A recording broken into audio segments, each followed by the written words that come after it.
Welcome back to my YouTube channel. और आज मैं आपके साथ शेयर करने वाली हूँ आज की लैब लाइफ। तो मैं लैब पहुँचते ही सुबह के सारे रिचुअल प्लेट स्वाइप करके मैं चली गई मीडिया बनाने। ये व्यू बहुत सुंदर लग रहा था, तभी अचानक मुझे याद आया मेरे पास तो फ्लास्क ही नहीं बचे हुए। फिर फ्लास्क लेने गई ऊपर और ऊपर से ये नए फ्लास्क ले लिए। फिर मैं आई नीचे और यहाँ पे मैंने अपनी प्लेट्स रख ली हॉट एयर ओवन में, सो दैट ये प्रॉपर्ली डिसइंफेक्टेंट हो जाए। और फिर मैंने मीडिया प्रिपेयर किया, मेजर किया और ये तैयार कर लिए ऑटोक्लेव के लिए, सो दैट ये प्रॉपर्ली स्टेलाइज हो जाएं।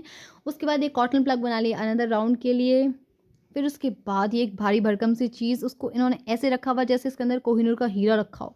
फिर उसके बाद लैब में आ गई ऊपर और ये लेमिनार एयर फ्लो, इसको मैं 70% एथेनॉल से वाइप करती हूँ तो ताकि ये इसकी जो सरफेस है वो प्रॉपर्ली डिसइंफेक्टेंट हो जाए, क्योंकि मुझे यहाँ पे पोरिंग करनी है। ये प्लेट्स रख ली है और यूवी को ऑन कर लिया है 15 मिनट के लिए। और फिर ये व्यू बहुत सुंदर लग रहा था। फिर नीचे आ गई, ये मैंने मीडिया बनाया था, अब इनको स्लांट बनाने के लिए रखूँगी मीडिया को। पहले इसको फिल कर लेती हूँ टेस्ट ट्यूब्स को। इसमें मैं 10 ml डालती हूँ सो दैट ये प्रॉपरली बहुत अच्छे से बन जाए इनके स्लांट्स और सरफेस एरिया काफ़ी मिल जाए मुझे।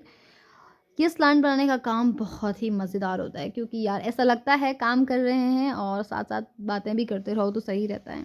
क्योंकि इसको तो हमें ऑटोक्लेव करना होता है तो कंटामिनेशन की कोई चांसेस नहीं होते, तो बातें कर सकते हैं। फिर ये वॉशिंग का काम जो कि घर पे बिल्कुल मना करते हैं घर पे करने के लिए, और यहाँ तो हमें करनी होती है। फिर चली गई लाइब्रेरी, क्योंकि यहाँ से मैंने कुछ बुक जो है इशू की थी।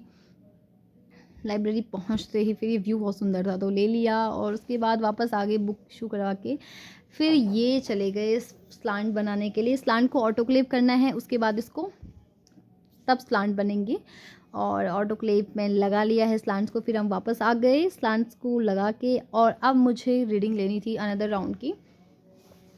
तो मैंने रीडिंग लेने के लिए जो बीओडी है इससे अपने पुराने जो प्लेट्स से उनको निकाल दी हैं सो दैट मैं इनकी रीडिंग ले सकूं। और जो मैं एक्सपेरिमेंट लगाती हूँ ये है फूड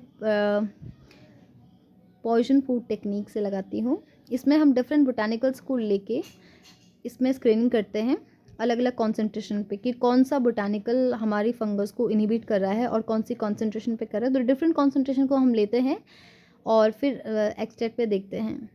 और फिर ये हमारी चिट चैट स्टार्ट हो जाती है यहाँ पे। ये बहुत मज़ेदार पार्ट होता है, काम करते करते बातें करने में बड़ा मज़ा आता है। उसके बाद हमने डिस्कस किया कि हमें आगे क्या करना है। फिर ये आफ्टरनून व्यूज़ था, बहुत अच्छा लग रहा था। फिर ये हमारा प्यारा डॉगी, बस इसकी हरकत है, दिन भर सोता रहता है। फिर हम आ गए लैब में और अब मैंने करना स्टार्ट कर दिया पोरिंग करने से पहले मैं जो है अपने पीडीए में स्ट्रेप्टोमाइसिन डालती हूँ सो दैट कोई बैक्टीरियल कंटामिनेशन ना आए। फिर फटाफट मैंने 10 ml सारी प्लेट्स में भर लिया है। उसके बाद मैं इनको सॉलिडिफाई होने के लिए रख दूँगी। फिर आ गई यहाँ सॉक्सेट देखने के लिए कि क्या हो रहा है इसमें। ये एक्सपेरिमेंट को मैं 4 घंटे तक लगा के छोड़ देती हूँ इसमें। फिर मैं आ गई हूँ अपने बैक्टीरिया का काम करने, जो कि मैंने पहले से ग्लिसरॉल बनाया हुआ था 30% ग्लिसरॉल, उसमें मैं बैक्टीरिया के कल्चर को प्रिजर्व करती हूँ सो दैट ये लॉन्ग टाइम तक सर्वाइव कर सकें। और ये टेस्ट ट्यूब में इसमें टर्बिडिटी चेक करके ही, ये देखो टर्बिडिटी है या नहीं, अगर टर्बिडिटी होती है तो बैक्टीरिया का पता लगता है कि इसमें बैक्टीरिया प्रेजेंट है या नहीं। फिर मैंने फटाफट से इस काम को निपटा दिया।